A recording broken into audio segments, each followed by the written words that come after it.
Yan, okay. So, nag-record na siya. Right, so, hi everybody.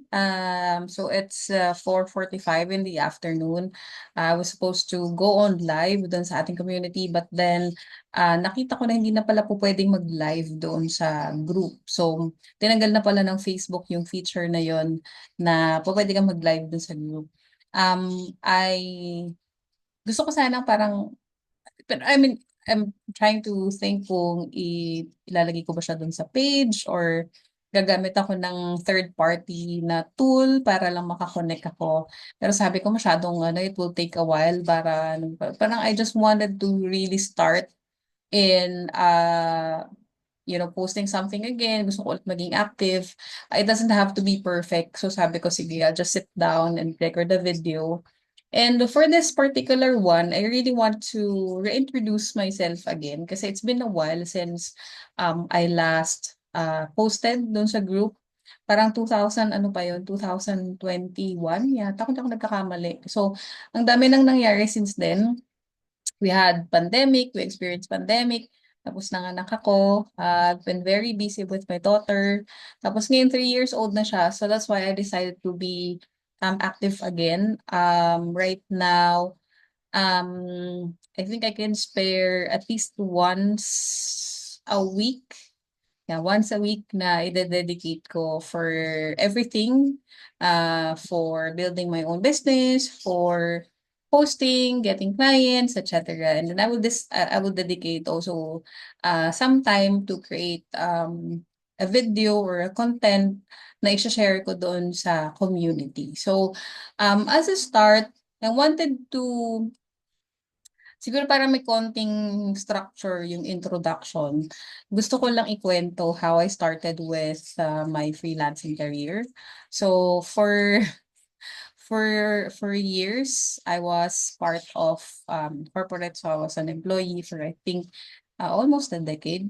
Part ako ng multinational companies. Nag-work ako in finance and operations.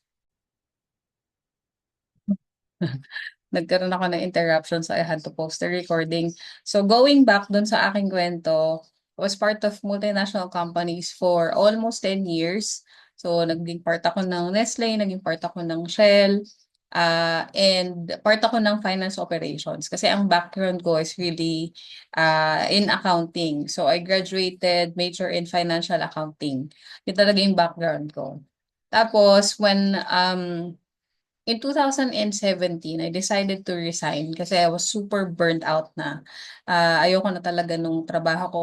It was like, parang everyday, alam mo yung inisip mo palang napapasok ka na, ayaw mo na talaga. So, umiyak na ako every night umiyak na ako. So, ganong level yung pagka-burnout ko. And at that time, kakakasal ko lang. So, lahat ng savings namin, wala talaga. So, wala akong backup plan.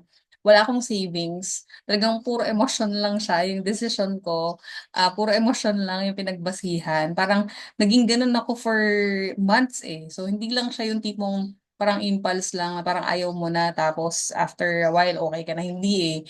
Talagang it lasted for months na umiyak ako sa gabi kasi talagang hit na hit ko na yung work ko. It's not my work that I hate kasi yung mga ka-team ko at that time, they're very chill. Even yung roles and responsibilities at that time kasi I was a business continuity planning, oh sorry, business continuity management consultant, ayun.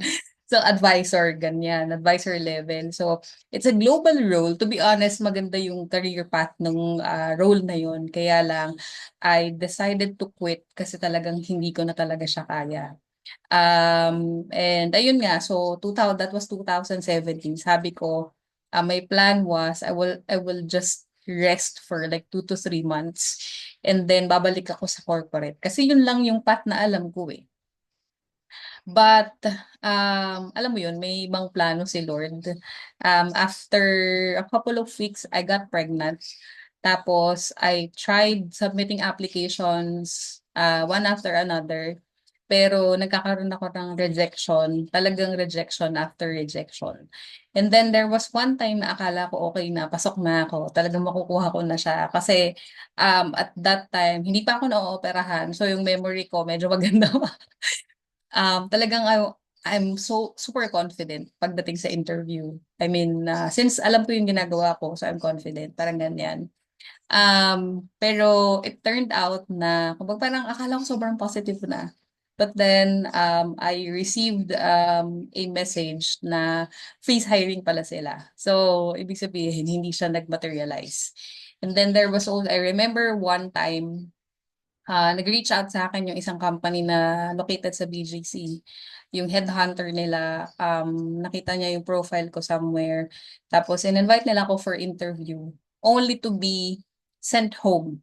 Kasi wala daw akong managerial na background. So, it wasn't really my intention to apply naman to their company.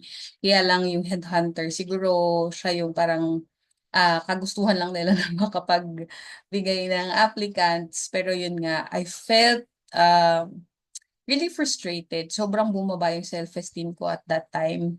And then, so maraming ganun, maraming mga ganung scenarios. Tapos, sabi ko sa husband ko, I wanted to do something for myself kasi parang for the longest time, I am an independent person. I provide for myself and for also for my family. Tapos yung nag-asawa ko. Tapos nawalan nga ako ng work, hindi ako makahanap ng work.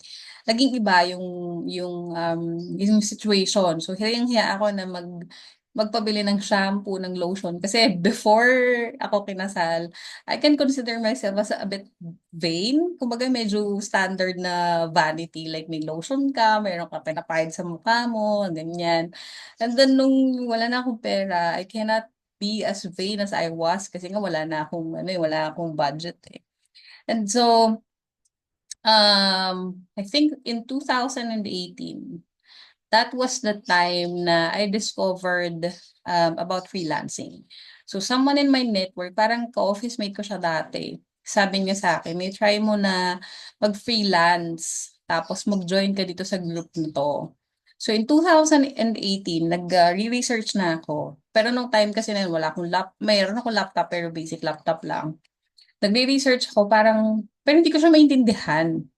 So, sabi ko, ano ba to? Hindi ko masyadong magets. Kasi syempre, lahat ng yung kumbaga yung gained knowledge mo, lahat yun naka-design para magtrabaho ka as an employee sa corporate, di ba? Sa malaking companies. Tapos biglang magsuswitch ka, hindi ko maintindihan yung freelance. Ano ba to? Sabi ko ganyan. And then, so every day, yun yung pinanonood ko. Nagpapanood ako sa YouTube, nagre-research ako sa Facebook.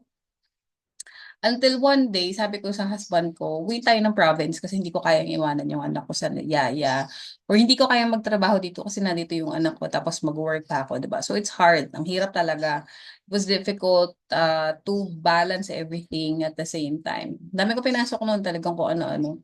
Then nung pag-uwi namin dito, it wasn't easy pa din. Kasi since wala akong knowledge about starting my career as a freelancer, tumagal pa rin siya ng ilang months. Actually, umabot ng more than a year bago ko nakaland ng client ko. I even applied for a tutorial services. Parang, I forgot na yung pangalan eh. Parang 51 something, may gano'n. Basta yun, yung parang ESL teacher. Kaya lang, medyo mataas yung requirements nila in terms of yung laptop, meron silang requirement, yung speed test, ganyan. So, nare-reject ako noon kasi nga, hindi masyado mabilis yung laptop ko. So, to cut the story short, think was it November? October 2019. Sinugal namin na bumili ako ng laptop talaga. So, lahat ng requirements na nakikita ko na parang dapat i5, Core i5, parang mga ganyan yung mga tech, yung mga specs. So, binili namin yun ng husband ko na inano niya na in-installment niya for I think 1 year yata ako na pagkakamali. So that was my first laptop ever. And then a month after, that was when I got my first client. So yung first client ko, um, nag-apply ako sa kanya. Yun na-apply ha. Remember my word. Nag-apply ako sa kanya as a bookkeeper. So kasi siyempre accounting yung background ko, yun lang yung alam ko na gawin at that time. So nag-aral ako ng QuickBooks, inaral ko yung software, tapos yun, nag-submit na ako ng mga application sa onlinejobs.ph, tapos nakasecure ako ng client, tapos ayun, nag-start ako sa kanya sa bookkeeper, and then meron pala siyang isa pang company na binibuild. So, dun naman sa isang company niya, nag-work naman ako as a virtual assistant. 'Di ba? So, nung time na yon ang rate ko lang is $4 per hour. Parang nung time na yun, ang saya ko na kasi may $4 per hour ako. So, imagine, $4 for 8 hours a day. Tapos, for 5 days a week, parang nasa around 32,000 lang siya. Yun. So, doon ako nag-start. Sobrang baba niya kumpara doon sa dati kong sinusweldo or yung kinikita. Pero I was super grateful kasi doon sa experience ko na yun, especially nung naging VA ako, ang dami kong natutunan. I learned about social media management. I learned about website design. I learned about email marketing. Tapos doon ko din natutunan na meron palang Facebook advertising.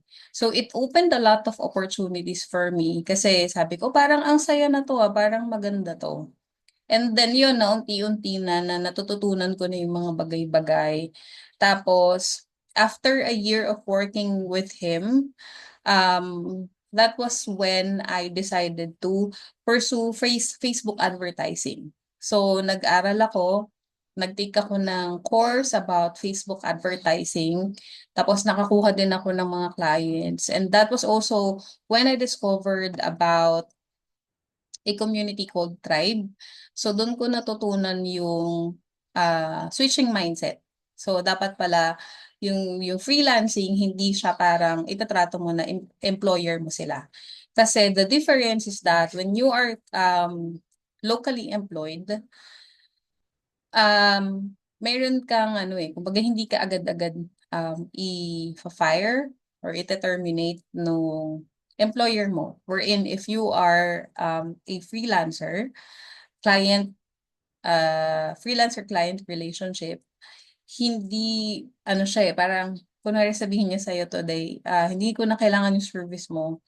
So, pwede nilang gawin yon. So, that's the parang very obvious difference. Um, and yun, ang dami ko naging clients when I started doing Facebook ads. Tapos, after that, sabi ko napapagod na ako mag-client-client kasi come and go, tapos ang dami ko nakukuha ng mga low-baller clients. Ayun, that time, I applied again for an agency. So, nung nag-apply ako sa agency, unti-unti na-realize ko na yung mga natutunan ko pala sa corporate na skill set such as project management, yung mga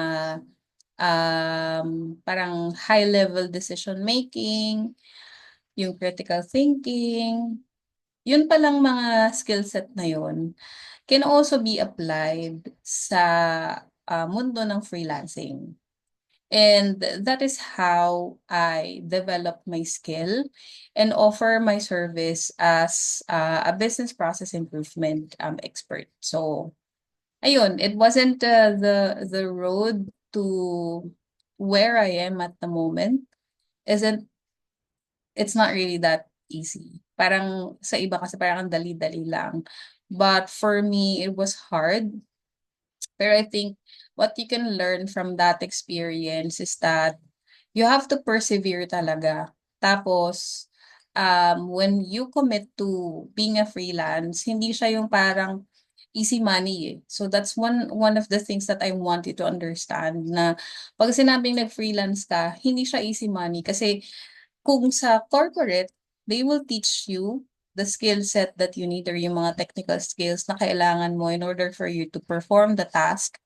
Pag nag-freelance ka, you have to do it and learn it by yourself. So, kung ikaw ay nag-expect lang ng parang ayuda na knowledge from your client, hindi ka tatagal. And madami ding clients na hindi gusto yung makapagtrabaho sa'yo kasi kumbaga nagiging burden ka sa kanila. So the reason why they are getting assistance or they are getting help from freelancers like us is because um they need extra hand. So yun na parang kailangan nila ng mas madami, kailangan nila ng tulong. So kung sila ay tuturuan ka pa nila, then you're not helping them, 'di ba? So ayun lang, for those of you who still want to pursue this career, I think the first thing that you have to understand is, are you fit for the role as a freelance? So kung hindi mo pa din nagigets, parang hindi pa, it's hard to understand, do your research. Yun lang talaga yung makakatulong sa'yo. You have to do thorough research. Magbasa ka ng magbasa. Like for example, in my case, at that time wala talagang masyadong resources and it took me more than a year to really understand and grasp the concept of freelancing. But right now it's 2025. Since the pandemic hit, ang daming nag-ano, 'di ba? Ang daming nag-switch into freelancing, ang daming nag-release ng content, ang daming nag-share ng mga video tutorials. So, kung at this point hindi mo pa din siya naiintindihan, despite having so many resources out there, maybe hindi pa enough yung effort na ine-exert mo to research. Yun lang yun. So, make time to read, explore mo yung social media, sumali ka sa mga group, sa mga community na nagpo-provide ng um, yun, ng knowledge. Like for example, this one, di ba? Sa YouTube, ang dami. Sa TikTok, ang dami. So, it's everywhere. Ang kailangan mo lang talaga is mag-take action. So again, ang path ng freelancing, it's not as easy as it seems. Mukhang parang easy money siya kasi ang laki ng kinikita, US dollars. Pero you also have to remind yourself na walang easy money sa mundo. Lahat yun kailangan mo paghirapan. Okay? After this video, I will try to make a video on how you can really understand freelancing in a nutshell. Pero if you have like other things that you would like to ask, yun, siguro chat kayo, message nyo ako or mag-comment kayo dito ano pa yung mga bagay na medyo hindi clear. And I will try to answer them as best as I can kasi again, I also have other client work. Tapos, and again, I'm not saying na, expert ako dito sa part na to, expert ako dito, ganyan. Hindi. The reason why I am doing this is really for me to share what I know. So, hindi naman ibig sabihin nun kailangan expert na tayo, di ba? Pag mag-share tayo ng knowledge. Especially based on experience, I wanted to share my experience. Baka one way or another, meron kayong mapulot na lesson or meron kayong parang may tips ako na maibigay. So, yun, that's the very main purpose of having this community talaga is for me to be able to share what I have learned so far. And kung meron kayong mga stories din na gusto nyong i-share, feel free to post them on our Facebook group. So that's it for now. Yeah, so connect tayo and I hope to see you again. Bye-bye.